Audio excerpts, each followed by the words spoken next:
शुक्लाम्बरधरम् विष्णुम् शशिवर्णम् चतुर्भुजम्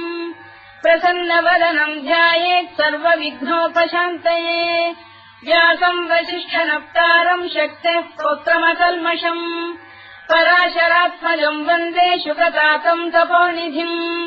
व्यासाय विष्णुरूपाय व्यासरूपाय विष्णवे नमो वै ब्रह्मनिधये वासिष्ठाय नमो नमः अविकाराय शुद्धाय नित्याय परमात्मने सदैकरूपरूपाय विष्णवे सर्वजिष्णवे यस्य स्मरणमात्रेण जन्म संसारबन्धनात् विमुच्यते नमस्तस्मै विष्णवे प्रभविष्णवे ॐ नमो विष्णवे प्रभविष्णवे श्रीवैशम्पायन उवाच श्रुत्वा धर्मानशेषेण पावनानि च सर्वशः युधिष्ठिरः शान्तनवम् पुनरेवाभ्यभाषत युधिष्ठिर उवाच किमेकम् दैवतम् लोके किम् वाप्येकम् परायणम् स्तुवन्तः कङ्कमर्चन्तः प्राप्नुयुर्मानवा शुभम् को धर्मः सर्वधर्माणाम् भवतः परमो मतः किम् जपन्मुच्यते जन्तुर्जन्म संसारबन्धनात् श्रीभीष्म उवाच जगत्प्रभुम् देवदेवमनन्तम् पुरुषोत्तमम् स्तुवन्नाम सहस्रेण पुरुषस्तततोत्थितः तमेव चार्चयन् नित्यम् भक्त्या पुरुषमव्ययम् ध्यायम् स्तुवन् नमस्यम् च यजमानस्तमेव च अनादिनिधनम् विष्णुम् सर्वलोकमहेश्वरम् लोकाध्यक्षम् स्तुवन् नित्यम् सर्वदुःखातिगो भवेत् ब्रह्मण्यम् सर्वधर्मज्ञम् लोकानाम् कीर्तिवर्धनम् लोकनाथम् महद्भूतम् सर्वभूतभवोद्भवम् एष मे सर्वधर्माणाम् धर्मोऽधिकतमो मतः यद्भक्त्या पुण्डरीकाक्षम् स्तवैरच्चेन्नरः सदा परमम् यो महत्तेजः परमम् यो महत्तपः परमम् यो महद्ब्रह्म परमम् यः परायणम् पवित्राणाम् पवित्रम् यो मङ्गलानाम् च मङ्गलम् दैवतम् देवतानाम् च भूतानाम् यो व्ययक्तिदा यतः सर्वाणि भूतानि भवन्त्यादियुगागमे यस्मिंश्च प्रलयम् यान्ति पुनरेव युगक्षये तस्य लोकप्रधानस्य जगन्नाथस्य भूपते विष्णोर्नाम सहस्रम् मे शृणु पापभयापहम् यानि नामानि गौणानि विख्यातानि महात्मनः ऋषिभिः परिगीतानि तानि वक्ष्यामि भूतये ऋषिर्नाम्नाम् सहस्रस्य वेदव्यासो महामुनिः छन्दोऽनुष्टुप् तथा देवो भगवान् देवकीसुतः अमृताम् शुद्भवो बीजम् शक्तिर्देवकीनन्दनः कृतामाहृदयम् तस्य शान्त्यर्थे विनियुज्यते विष्णुम् जिष्णुम् महाविष्णुम् प्रभविष्णुम् महेश्वरम् अनेकरूपदैत्यान्तम् नमामि पुरुषोत्तमम् अस्य श्रीविष्णोर्दिव्यसहस्रनामस्तोत्रमहामन्त्रस्य श्रीवेदव्यासो भगवान् ऋषिः अनुष्टुप्छन्दः श्रीमहाविष्णुः परमात्मा श्रीमन्नारायणो देवता अमृतांशोद्भवो भानुरिति बीजम् देवकीनन्दनश्रेष्ठेति शक्तिः उद्भवः क्षोभणो देव इति परमो मन्त्रः धर इत्यस्त्रम् रथाङ्गपाणिरक्षोभ्य इति नेत्रम् त्रिसामासामजः सामेति कवचम् आनन्दम् परब्रह्मेति योनिः ऋतुः सुदर्शनकाल इति दिग्बन्धः श्रीविश्वरूप इति ध्यानम् श्रीमहाविष्णुप्रीत्यर्थे सहस्रनाम जपे विनियोगः ध्यानम् क्षीरोदङ्गप्रदेशे शुचिमणिविलसत्सैकते मौक्तिकानाम् मालाक्लुप्तासनस्थस्फटिकमणिनिभैर्मौक्तिकैर्मण्डिताङ्गः शुभ्रैरभ्रैरदभ्रैरुपरि विरचितैर्मुक्तपीयूषवर्षैः आनन्दीनः पुरीयादरिनलिन गदा शङ्खपाणिर्मुकुन्दः भूः पादौ यस्य नाभिर्विहदसुरनिलश्चन्द्रसूर्यौ च नेत्रे कर्णावाशा शिरोद्यौर्मुखमपि दहनो यस्य वास्तेयमब्धिः अन्तस्थम् यस्य विश्वम् सुरनरखगो भोगि गन्धर्वदैत्यैः चित्रम् रम्यते तम् त्रिभुवन वपुषम् विष्णुमीशम् नमामि। ॐ नमो भगवते वासुदेवाय। शान्ताकारम् भुजगशयनम् पद्मनाभम् सुरेशम् विश्वाधारम् गगनसदृशम् मेघवर्णम् शुभाङ्गम् लक्ष्मीकान्तम् कमलनयनम् योगिहृध्यानगम्यम् वन्दे विष्णुम् भवभयहरम् सर्वलोकैकनाथम् मेघश्यामम् पीतकौशेयवासम् श्रीवत्साङ्कम् कौस्तुभोद्भासिताङ्गम् पुण्योपेतम् पुण्डरीकायताक्षम् विष्णुम् वन्दे सर्वलोकैकनाथम् नमः समस्तभूतानामादिभूताय भूभृते अनेकरूपरूपाय विष्णवे प्रभविष्णवे सशङ्खचक्रम् सकिरीटकुण्डलम् सपीतवस्त्रम् सरसीरुहेक्षणम् सहारवक्षस्थलशोभिकौस्तुभम् नमामि विष्णुम् शिरसा चतुर्भुजम् छायायाम् पारिजातस्य हेमसिंहासनोपरि आसीनमम्बुदश्याममायताक्षमलङ्कृतम् चन्द्राननम् चतुर्बाहुम् श्रीवत्साङ्कितवक्षसम् रुक्मिणी सत्यभामाभ्याम् सहितम् कृष्णमाश्रये।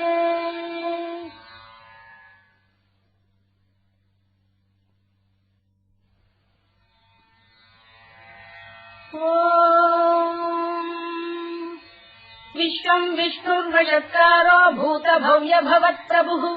भूतभृद्भावो भूतात्मा भूतभावनः भूतात्मा परमात्मा च मुक्तानाम् परमागतिः अव्ययः पुरुषः साक्षी क्षेत्रज्ञोऽक्षर एव च योगो योगविदाम् नेता प्रधानपुरुषेश्वरः नारसिंहवपुः श्रीमान् केशवः पुरुषोत्तमः सर्वः शिवस्थाणुर्भूतादिर्निधिरव्ययः सम्भवो भावनो भर्ता प्रभवः प्रभुरीश्वरः स्वयम्भूः शम्भुरादित्यः पुष्कराक्षो महास्वनः अनादिनिधनो धाता विधाता धातुरुत्तमः अप्रमेयो ऋषिकेशः पद्मनाभोऽमरप्रभुः विश्वकर्मा मनुस्पष्टा स्थविष्ठस्थविरो ध्रुवः अग्राह्यः शाश्वतः कृष्णो लोहिताक्षप्रदर्दनः प्रभूतस्त्रिककुब्धाम पवित्रम् मङ्गलम् परम् ईशानप्राणदप्राणो ज्येष्ठः श्रेष्ठः प्रजापतिः हिरण्यगर्भो भूगर्भो माधवो मधुसूदनः ईश्वरो विक्रमी धन्वी मेधावी विक्रमक्रमः अनुत्तमो दुराधर्षः कृतज्ञः कृतिरात्मवान् सुरेशः शरणम् शर्म विश्वरेता प्रजाभवः अधः संवत्सरो व्यालप्रत्ययः सर्वदर्शनः अजः सर्वेश्वरः सिद्धः सिद्धिः सर्वादिरच्युतः वृषाकपिरमेयात्मा सर्वयोगविनिसृतः वसुर्वसुमनः सत्यः समात्मा संविदः समः अमोघः पुण्डरीकाक्षो वृषकर्मा वृषाकृतिः रुद्रो बहुशिरा बभ्रुर्विश्वयोनिः शुचिश्रवाः अमृतः शाश्वतस्थाणुर्वरारोहो महातपाः सर्वगः सर्वविद्वानुर्विश्वरवित्कविः लोकाध्यक्षः सुराध्यक्षो धर्माध्यक्षः कृताकृतः चतुरात्मा चतुर्व्यूहश्चतुर्दंष्टश्चतुर्भुजः भ्राजिष्णुर्भोजनम् भोक्ता सहिष्णुर्जगदादिजः अनघो विजयो जेता विश्वयोनिः पुनर्वसुः उपेन्द्रो वामनः प्रांशुरमोघः शुचिरूर्जितः अतीन्द्रः सङ्ग्रहः सर्गो धृतात्मा नियमो यमः वेद्यो वैद्यः सदा योगी वीरः माधवो मधुः अतीन्द्रियो महामायो महोत्साहो महाबलः महाबुद्धिर्महावीर्यो महाशक्तिर्महाद्युतिः अनिर्देश्य वपुः श्रीमान् अमेयात्मा महाधृधृत् महेश्वासो महीभक्तः श्रीनिवासः सताङ्गतिः अनिरुद्धः सुरानन्दो गोविन्दो गोविदाम्पतिः मरीचिर्दमनो हंसः सुपर्णो भुजगोत्तमः हिरण्यनाभः सुतपाः पद्मनाभः प्रजापतिः अमृत्युः सर्वदृक्सिंहः सन्धाता सन्धिमान् स्थिरः अजो दुर्मर्षणः शास्ता विश्रुतात्मा सुरारिः गुरुर्गुरुतमो धाम सत्यः सत्यपराक्रमः निमिषो निमिषस्रग्वी वाचस्पतिरुदारधीः अग्रणी ग्रामणी श्रीमान् न्यायो नेता समीरणः सहस्रमूर्धा विश्वात्मा सहस्राक्षः सहस्रपात् आवर्तनो निवृत्तात्मा संवृतः सम्प्रवर्धनः अधः संवर्तको गन्धिरहिरो धरणीधरः सुप्रसादप्रसन्नात्मा विश्वधृत् विश्वभुग्विभुः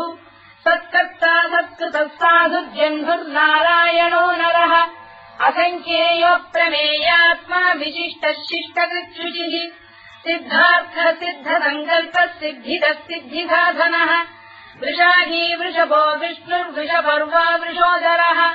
वर्धनो वर्धमानश्च विविक्तः श्रुतिसागरः सुभुजो दुर्धरो वाग्मी महेन्द्रो वसुदो वसुः नैकरूपो बृहद्रूपः शिपिविष्टप्रकाशनः ओजस्तेजोऽद्युतिधरः प्रकाशात्मा प्रतापनः वृद्धः स्पष्टाक्षरो मन्त्रश्चन्द्रांशुर्भास्करद्युतिः अमृतांशुद्भवो भानुः शशबिन्दुः सुरेश्वरः औषधम् जगतः सेतुः सत्यधर्मपराक्रमः भूतभव्यभवन्नाथः पवनः पावनो नलः कामः कामकृत्कान्तः कामः कामप्रदप्रभुः युगादिकृद्युगापत्तो नैकमायो महाशनः अदृश्यो व्यक्तरूपश्च सहस्रजिदनन्तजित् इष्टो विशिष्टः शिष्टेष्टः शिखण्डी नभुषो वृषः क्रोधः क्रोधकृत्कर्ता विश्वबाहुर्महीधरः अच्युतः प्रतिथः प्राणः प्राणदो वासवानुजः अपाम् निधिरधिष्ठानमप्रमत्तप्रतिष्ठितः स्कन्दः स्कन्दधरो धुर्यो वरदो वायुवाहनः वासुदेवो बृहद्भानुरादिदेवः पुरन्दरः अशोकस्तारणस्तारः शूरः शौरिर्जनेश्वरः अनुकूलः शतावर्तः पद्मी पद्मनिभेक्षणः पद्मनाभोरविन्दाक्षः पद्मगर्भः शरीरभृत् महर्भिर्वृद्धो वृद्धात्मा महाक्षो गरुडध्वजः अतुलः शरभो भीमः समयज्ञो हविर्हरिः सर्वलक्षणलक्षण्यो लक्ष्मीवान् समितिञ्जयः विक्षरो रोहितो मार्गो हेतुर्दामोदरः सहः महीधरो महाभागो वेगवानमिदाशनः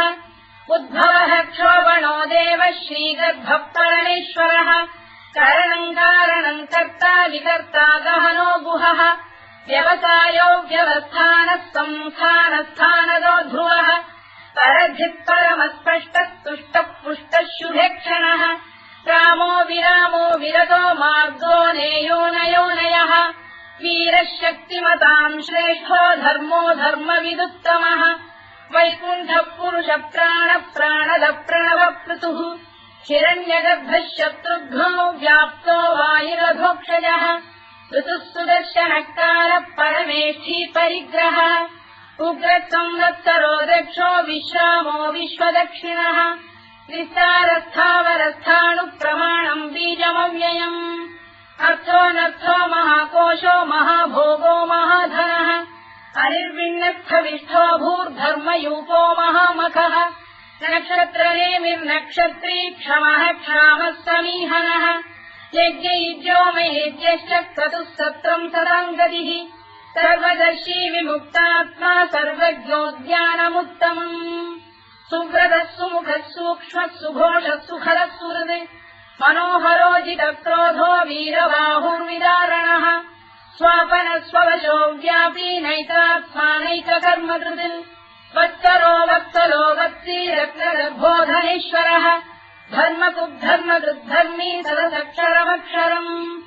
अविज्ञाता सहस्रांशुर्विधाता कृतलक्षणः गभस्तिरे विस्तप्तस्तः सिंहो भूतमहेश्वरः आदिदेवो महादेवो देवेशो देवभृद्गुरुः उत्तरो गोपतिर्गोप्ता ज्ञानः सोमपो मृतपः सोमः पुरुजिः पुरुषोत्तमः विनयो जयः सत्यसन्धो दाशार्हः सात्वताम् पतिः जीवो विनयिता साक्षी मुकुन्दोमितविक्रमः अम्भोनिधिरनन्तात्मा महोदधिशयोऽन्तकः अजो महार्घ स्वाभाव्यो जिता मित्र प्रमोदनः आनन्दो नन्दनो नन्दः सत्यधर्मा त्रिविक्रमः महर्षि कपिलाचार्य कृतज्ञो मेदिनीपतिः त्रिदशाध्यक्षो महाशृङ्गकृतान्तकृत् महावराहो गोविन्दः सुषेण कनकाङ्गनी गुह्यो गभीरो गहनो गुप्तश्चक्रगदाधरः मेधास्वाङ्गोजितः कृष्णो दृढः सङ्कर्षणोच्युतः वरुणो वारुणो वृक्षः पुष्कराक्षो महामनाः भगवान् बलहानन्दी वनमाली हलायुधः आदित्यो ज्योतिरादित्यः सहिष्णुर्गतिसत्तमः सुधन्वाखण्ड परशुद्धारुणोद्रविणप्रदः दिवस्कृत् सर्वदृत्यासो वाचस्पतिरयो निजः कृतामासामगस्साम निर्वाणम् भेषजम् भिषज सन्न्यासवृक्षमशान्तो निष्ठा शान्तिः परायणम् शुभाङ्गः शान्तिदर्शष्टा कुमुदः कुवलेशयः गोहितो गोपदैर्गोप्ता वृषभाक्षो वृषप्रियः अनिवर्ती निवृत्तात्मा संक्षेप्ताक्षेमकृत् शिवः श्रीवत्सवक्षः श्रीवासः श्रीपतिः श्रीमताम्बरः श्रीधः श्रीधः श्रीनिवासः श्रीनिधिः श्रीविभावनः श्रीधर श्रीकर श्रेयः श्रीमान् लोकत्रयाश्रयः स्वक्षस्वङ्गः शतानन्दो नन्दिर्ज्योतिर्गणेश्वरः विदितात्मा विधेयात्मा तत्कीर्तिच्छिन्न संशयः उदीर्णः सर्वतश्चक्षुरनीशः शाश्वतस्थिरः भूषयो भूषणो भूतिर्विशोकः शोकनाशनः अर्चिष्मानर्चितः कुम्भो विशुद्धात्मा विशोधनः अनिरुद्धो प्रतिरथ प्रद्युम्नोमितविक्रमः कालनेमिनिः वीरः शौरिः शूरजनेश्वरः त्रिलोकात्मा त्रिलोकेशः केशवः केशिहा हरिः कामदेवः कामपालः कामी कान्तकृतागमः अनिर्देश्य वपुर्विष्णुर्वीरोऽनन्तो धनञ्जयः ब्रह्मण्यो ब्रह्मकृद्ब्रह्मा ब्रह्म ब्रह्मनिवर्धनः ब्रह्मविद्ब्राह्मणो ब्रह्मी ब्रह्मज्ञो ब्राह्मणप्रियः महाक्रमो महाकर्मा महातेजा महोरगः महाक्रतुर्महायज्वा महायज्ञो महाहविः स्तव्यस्तव प्रियस्तोत्रम् स्तुतिस्तोतारणप्रियः पूर्णः पूरयिता पुण्यः पुण्यकीर्तिरनामयः मनोजवस्तीर्थकरो वसुरेता वसुप्रदः वसुप्रदो वासुदेवो वसुर्वसुमनाहविः सद्गतिः सत्कृतिः सत्ता सद्भूतिः सत्परायणः शूरसेनो यदुश्रेष्ठः सन्निवासः सुयामुनः भूतावासो वासुदेवः सर्वासु निलयो नलः दत्तः दत्पदो दृप्तो दुर्धरोऽथापराजितः विश्वमूर्तिर्महामूर्तिर्दीप्तमूर्तिरमूर्तिमान् अनेकमूर्तिरव्यक्तः शतमूर्तिः शताननः एकोनैकः सवक्तकिम् यत्तत्पदमनुत्तमम् लोकबन्धुर्लोकनाथो माधवो भक्तवत्सलः सुवर्णवर्णो हेमाङ्गो वराङ्गश्चन्दनाङ्गदी वीरः विषमः शून्यो घृता क्षीरजरश्चरः अमानी मानदो मान्यो लोकस्वामी त्रिलोकधृत् सुमेधा मेधजो धन्यः सत्यमेधाधराधरः तेजो वृषोद्युतिधरः सर्वशस्त्रभृताम्बरः प्रग्रहो निग्रहो व्यग्रो नैकशृङ्गो गदाग्रजः चतुर्मूर्तिश्चतुर्बाहुश्चतुर्व्यूहश्चतुर्गतिः चतुरात्मा चतुर्भावश्चतुर्वेदविदेकपात् समावर्तो निवृत्तात्मा दुर्जयो दुरतिक्रमः दुर्लभो दुर्गमो दुर्गो दुरावासो दुरारिः शुभाङ्गो लोकतारङ्गः सुतन्तु वर्धनः इन्द्रकर्मा महाकर्मा कृतकर्मा कृतागमः उद्भवः सुन्दरः सुन्दो रत्ननाभः सुलोचनः अल्पो वाजसनः शृङ्गी जयन्तः सर्वविद्ययी सुवर्णबिन्दुरक्षोभ्यः सर्ववागीश्वरेश्वरः महाह्रदो महागर्तो महाभूतो महानिधिः कुमुदकुन्दरकुन्दः पर्जन्यः पावनो निलः अमृताशोऽमृतवपुः सर्वज्ञः सर्वतोमुखः सुलभः सुव्रतः सिद्धः शत्रुजिच्छत्रुतापनः व्यग्रोधोदुम्बरोश्वत्थक्षाणूरान्ध्रैषूदनः सहस्रार्चिः सप्तजिह्वः सप्तैधाः सप्तवाहनः अमूर्तिरनघोचिन्त्यो भयगृद्भयनाशनः अणुबृहत्कृशस्थूलो गुणधृन्निर्गुणो महान् अधृतस्वधृतस्वास्य प्राग्वंशो वंशवर्धनः भारभृत्कथितो योगी योगीशः सर्वकामदः आश्रमश्रवणः क्षामः सुपर्णो वायुवाहनः धनुर्धरो धनुर्वेदो दण्डो दमयिता दमः अपराजितः सर्वसहो नियन्ता नियमो यमः सत्त्ववान् सात्विकः सत्यः सत्यधर्मपरायणः अभिप्रायप्रियार्होः प्रियकृत्प्रीतिवर्धनः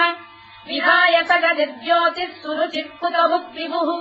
रविर्विरोचनः सूर्यः कवितारविलोचनः अनन्तो हुतबुद्भोक्ता सुखदो नैकजोऽग्रजः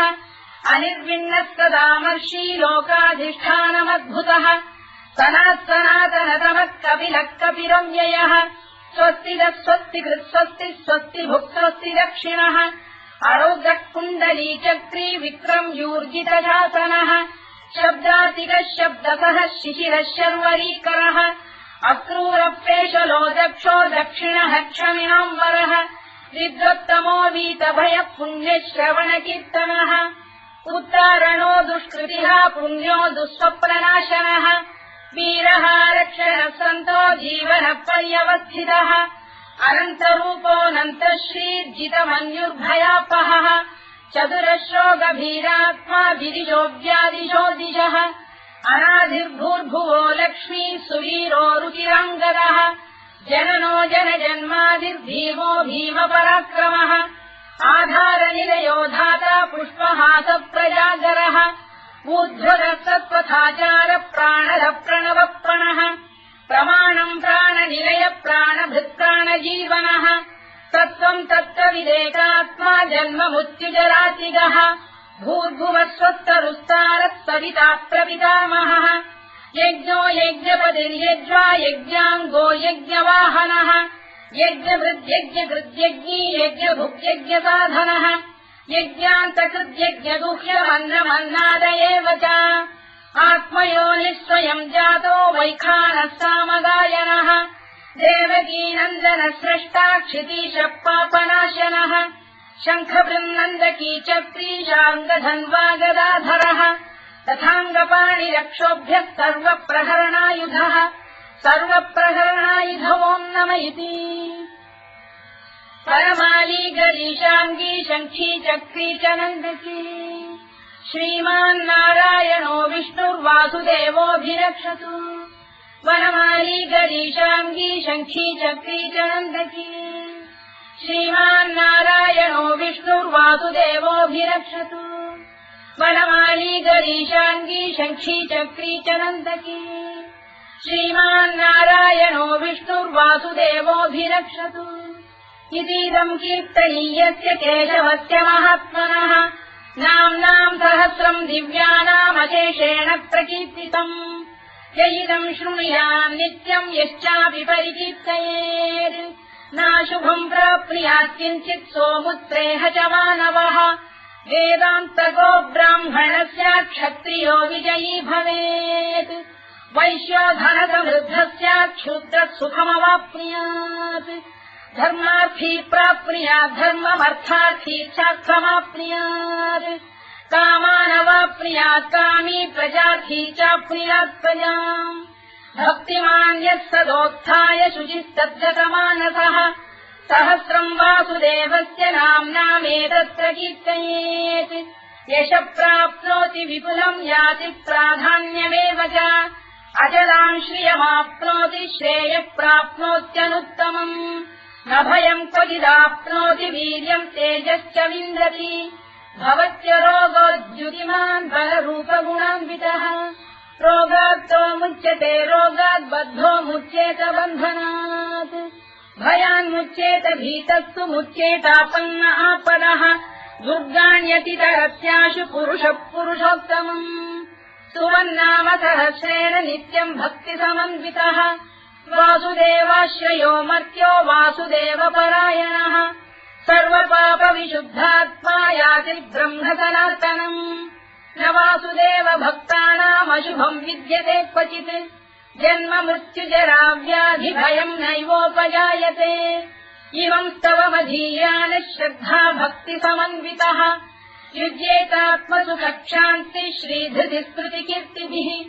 न क्रोधो न च मात्सर्यम् न लोभो न शुभामतिः